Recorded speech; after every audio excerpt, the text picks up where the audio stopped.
오늘 또 하나님이 주시는 은혜와 평강이 넘치는 복된 날 되시기를 예수님의 이름으로 축복합니다. 오늘 읽은 말씀 1절에서 8절까지의 말씀을 보면 여호와 하나님은 이사야를 통해서 아리엘, 예루살렘을 가리키죠.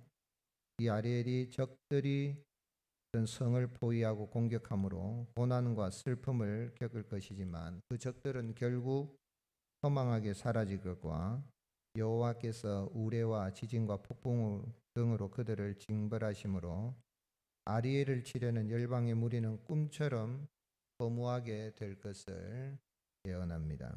9절에서 14절 말씀에서는 여호와 하나님이 깊이 잠들게 하는 영을 부으심으로 영적으로 눈이 가려진 선견자들의 눈이 보지를 못하고 또 사람들이 하나님을 형식적으로 공경하게 되는데 하나님은 이러한 백성에게 기이한 일들을 행하실 것이고 그 결과 지혜자들의 지혜와 명철이 사라질 것이다 라고 말씀하십니다.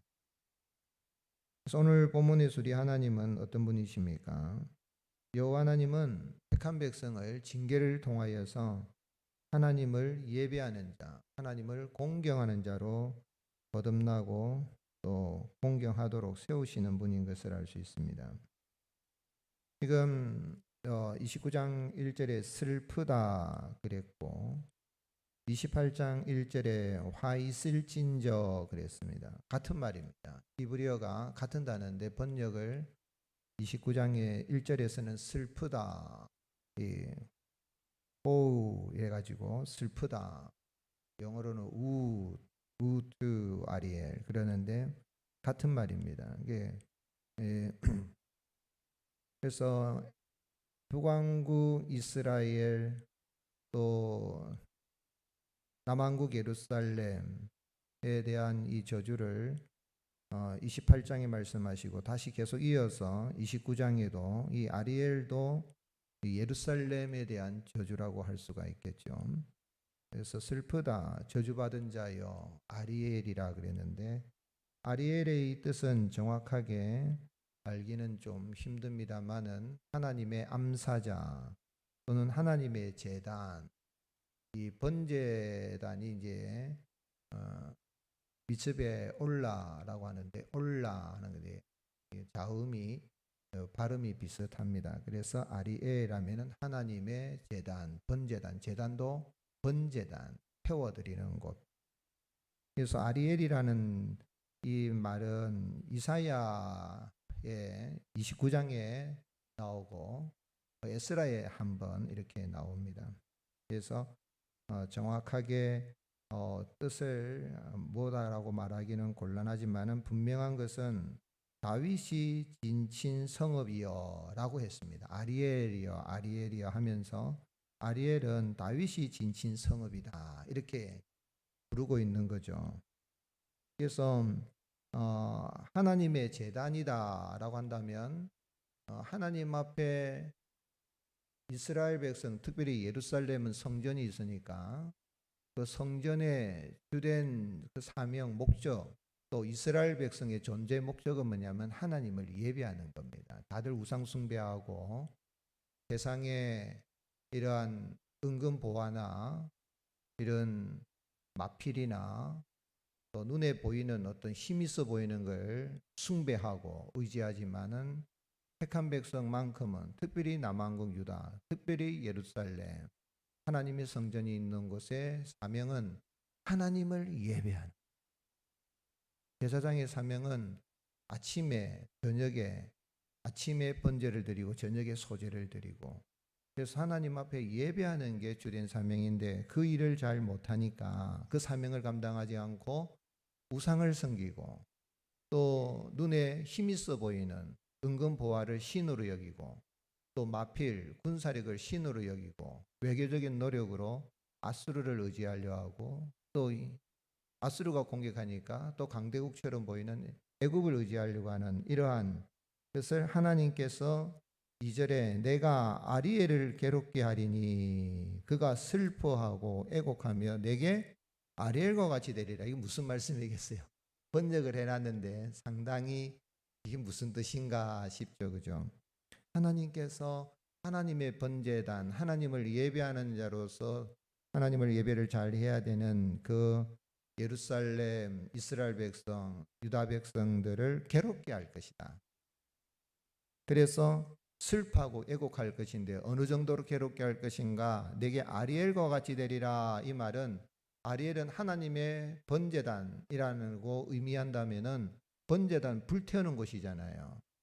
불태워서 다 태워서 없어지는 겁니다.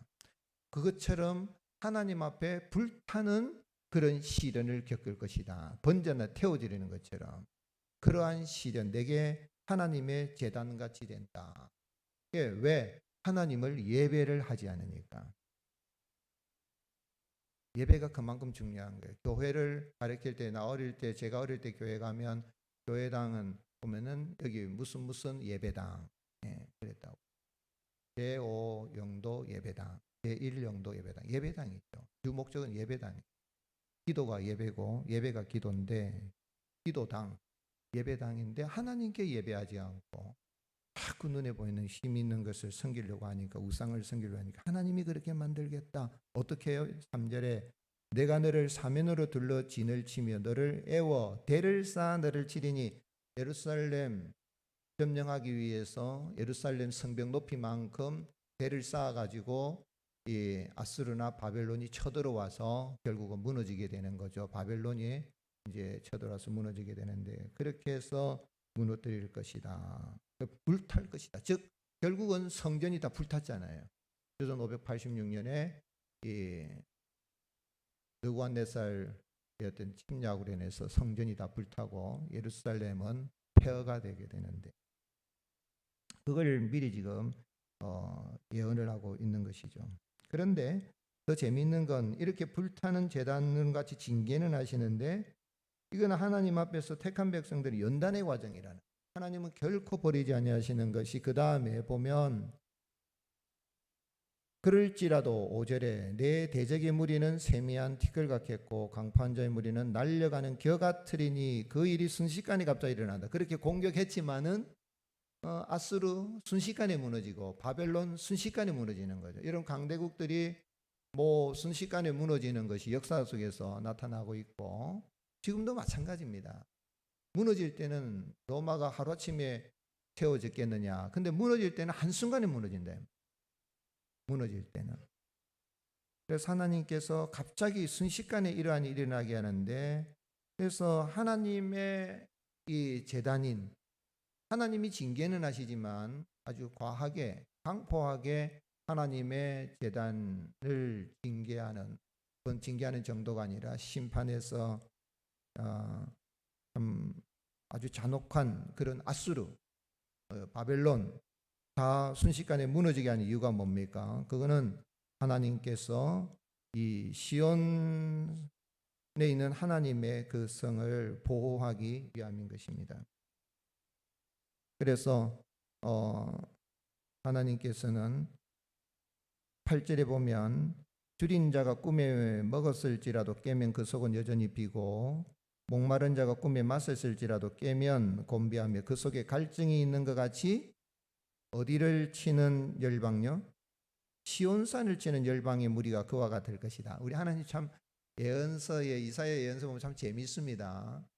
보면 어제 말씀에도 보면 하나님이 징계를 하시면 28장 20절에 보면 침상이 짧아서 능히 몸을 펴지 못하고 이불이 좁아서 능히 몸을 싸지 못한 같이 그런 괴롭힘을 당할 것이라 그랬는데 꿈에서 물을 마셔도 자고 나면 하나도 꿈에서 마신 물은 갈증 해소가 안 되는 것 같이 허망하게 끝나게 만들 것이다. 왜? 시온산 하나님을 예배하는 교회를 괴롭히는 자들 지금도 마찬가지. 교회는 우습죠. 힘 없죠.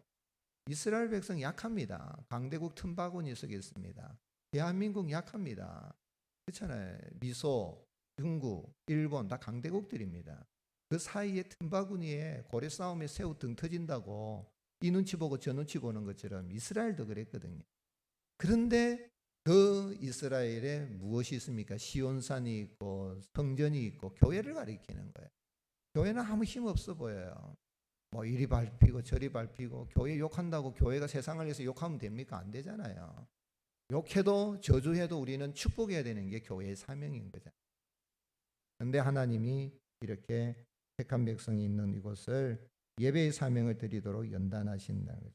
그 하나님이 이 땅에 사람이 되셔서 오셨습니다. 우리 예수님은 하나님을 떠나서 하나님을 예배하지 아니하는 인생들이 받아야 할 징계를 십자가에다 당하시고 대속물로 당신을 주셔서 믿는 자들을 구원하여서 예배하는 자로 세우십니다. 그래서 마가복음 10장 45절에 인자가 온 것은 섬김을 받으려 함이 아니라 도리어 섬기려 하고 자기 목숨을 많은 사람의 대속물로 주려 함이라. 우리가 받아야 할 징계를 아리엘이 되셔서 번제단이 태워지는 것처럼 십자가에서 그 몸을 다 찢으시고 물과 피를 쏟으신 주님의 은혜로 내가 징계를 받지 않고 구원받고 하나님을 예배하는 자로 거듭나게 하신 그 은혜에 감사하며 하나님을 잘 예배하며 살아가는 저와 여러분이 되시기를 예수님의 이름으로 축복합니다. 그럼 우리가 어떻게 살아야 되겠습니까? 성도는 하나님을 예배할 때 마음 중심으로 하나님을 공경해야 됩니다. 중심으로 예배하는 게 중요해요. 이사야는 하나님께서 선지자들과 지도자인 선견자들이 깊이 잠들게 하는 영을 부으시니까 10절에 술 취해서 비틀거리는 게 아니다. 하나님이 잠들게 하는 영을 부어버려요. 끝난 거예요, 여러분. 오늘 우리 교회가 천막 치고 그때 아무것도 없을 때 진짜 빚내 가지고 얻어서 여기저기 구걸하다시피 해가지고 도움 받아서 예배당 그때는요 영이 깨어 있었다고. 그러나 오늘 한국 교회의 모습이 우리 교회의 모습이나 아주 뭐 고래등보다도 더 좋은 집들이 있어도 에어컨 시스템, 난방 시스템 뭐 조용하게 다 돌아가도 오늘 하나님께서 잠들게 하는 영을 부어버리면은 깨어 있지를 못해요. 영적인 무감각이죠. 아무 감각이 없어요. 외쳐도 듣지를 않아요. 이사야가 그렇게 외쳐도 듣지 않아요. 결국은 100년 후에 남한국 유다는 바벨론에 완전히 폐허가 되는 100년 전에 하나님은 미리 계시를 했는데 그 계시가 닫혀진 거예요. 재밌는 건 또 11절 12절에 보면 그를 아는 사람에게 읽으라 그러니까 하나님 말씀 관심이 없어요. 읽으라니까 그것이 봉해졌으니 나는 못 읽겠다 핑계지요. 또 글을 모르는 사람에게 읽으라니까 나는 글을 모릅니다. 무능력이죠.